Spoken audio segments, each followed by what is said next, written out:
అంటే వస్తారు, ఒక 4 బ్యానర్లు ఎక్కువ కడితే బ్యానర్లు తీసేయండి అని వస్తారు.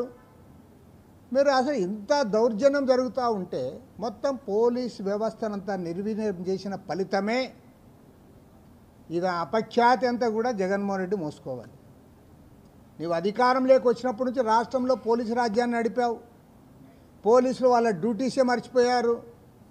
అరే మేము ప్రభుత్వ ఉద్యోగస్తులము, మాకు కాకి డ్రెస్ ఉంది, మేము ఐపీఎస్ ఆఫీసర్లము లేదా సిఐలము డిఎస్పీలము అనేది ఏనాడో మర్చిపోయారు వాళ్ళు. వారు ఏం చెప్తే వాళ్ళు చేసే పనికి మీరు వచ్చారు.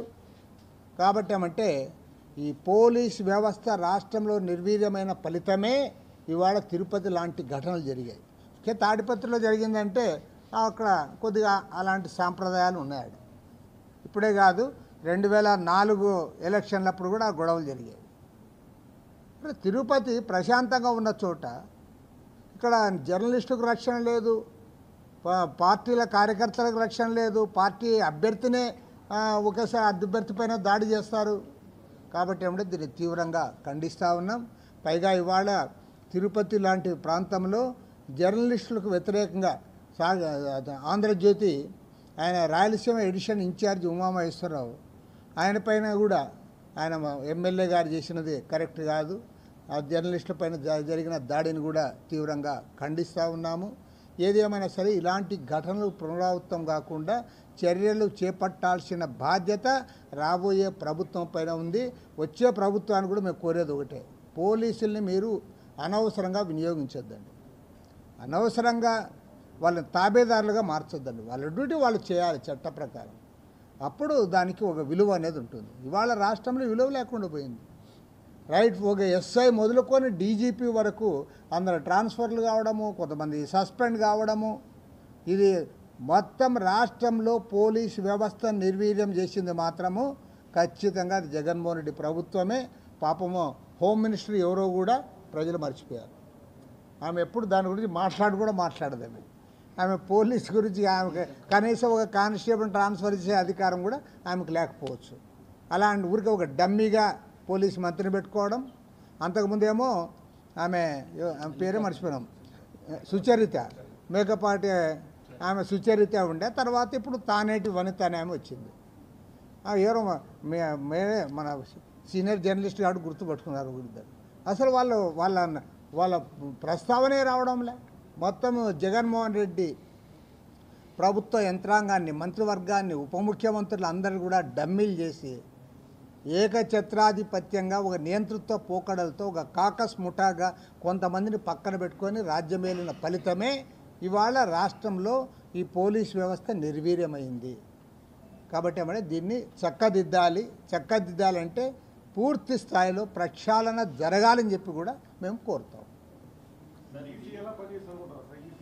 ఏమన్నా ఈసీ పనికి ఒకటి చెప్తా. ఈసీ బ్రహ్మాండంగా పనిచేసిందని బయటకు కనపడుతుంది. ఏమంటే మేము ఒక పర్మిషన్ తీసుకొని పూరేగం పెడతామనుకో, మీకు టైం అయిపోయింది 5 గంటల తర్వాత మీరు తిరగకూడదని వస్తుంది. తర్వాత ఏడైనా ఒక పెద్ద బోర్డు కట్టి బ్యానర్లు కట్టామనుకో, దానికి వస్తారు. మీరు ఆ బ్యానర్లు తీసేస్తారా లేదా, మీకు ఫైన్ వేస్తాం, మీరు కట్టకూడదని. నేను అడుగుతూ ఉన్నా ఇవాళ ఈసీని, రాష్ట్రంలో నేను ఆరోపిస్తూ ఉన్నా, రాష్ట్రంలో ఉన్న ప్రధాన పార్టీలు ఎన్నికల్లో దాదాపు 10,000 కోట్ల రూపాయలు ఖర్చు పెట్టినాయి.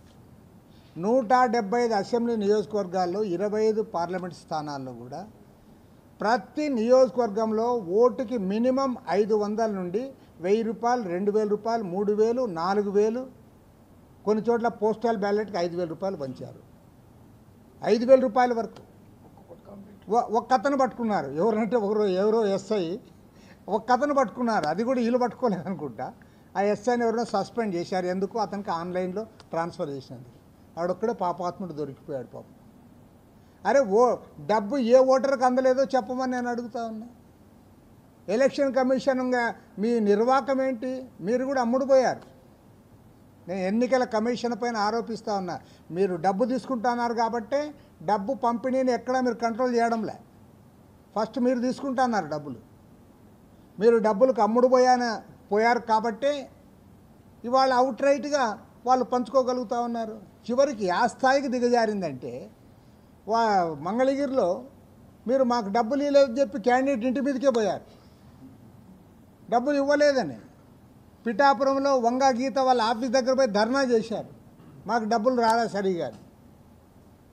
నెక్స్ట్ నేను బాగా చెప్తా, చాలామంది ఇదేదో మా పార్టీకి సంబంధించిన సమస్యే కాదు, అన్ని రాజకీయ పార్టీలు ఎవరైతే క్యాండిడేట్స్ ఉన్నారో అందరం కూడా మనం ఆలోచించాలి. ఎందుకంటే ఆల్రెడీ మీ మీద గౌరవం లేదు, మా మీద లేదు, రాజకీయ నాయకులపైన వ్యవస్థపైన గౌరవం లేదు, ప్రజలపైన రాజకీయ నాయకులకి గౌరవం లేదు.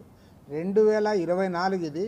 నెక్స్ట్ ఎలక్షన్లో మీరుగిన డబ్బులు ఇవ్వకపోతే మీ ఇంట్లోకి వచ్చి మిమ్మల్ని కొడతారు. ఎందుకు డబ్బులు ఇవ్వలేదని. ఆ స్థాయికి దిగజారద్దండి. వీటికి ఫుల్ స్టాప్ పెట్టాలి. ఎన్నికల కమిషన్ పూర్తి స్థాయిలో ఫెయిల్ అయింది, 100% ఫెయిల్ అయింది. దీనిపైన సుప్రీంకోర్టులో కూడా నేను కేసు వేశాను. ఆ కేసు కూడా త్వరలో విచారణకు వస్తుందని ఆశిస్తున్నాను. ఇవాళ మా